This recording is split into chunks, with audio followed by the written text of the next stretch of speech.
হোয়াটসঅ্যাপের এই কাজটি করলে সবাই আপনাকে হোয়াটসঅ্যাপের বস বলবে, যে দেখবে সেই অবাক হবে, বলবে কিভাবে এটা সম্ভব। আপনাকে রিকোয়েস্ট করবে এই কাজটি আমাকে করে দে। কি সে অবাক করা কাজ আমি আপনাদেরকে ফোন স্ক্রিনে দেখিয়ে দিচ্ছি। অবশ্যই পেজটিকে ফলো করে রাখবেন, ভিডিওটি লাইক কমেন্ট শেয়ার করে দিবেন।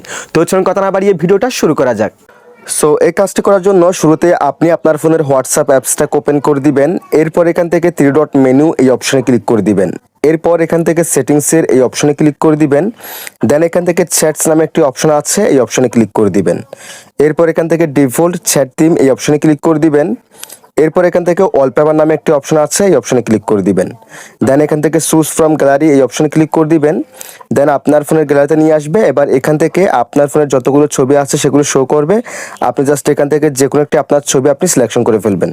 ছবি সিলেকশন করা হয়ে গেলে এখানে টিক মার্কে ক্লিক করে দিবেন। দেন এখান থেকে বেরিয়ে আসবেন। ওকে, আপনার কাজ শেষ। এরপর থেকে দেখেন আপনি যাদের সাথে এখানে মেসেজ করবেন কিংবা কথা বলবেন সেখানে আপনার ছবিটা এখানে শো করবে এবং ওই ব্যক্তিও সেই ছবিটি দেখতে পারবে। সেক্ষেত্রে এখানে যে কেউ আপনার ছবি দেখলে অবাক হবে। তাই এখানে সিরিজটি করে রাখেন। That's it.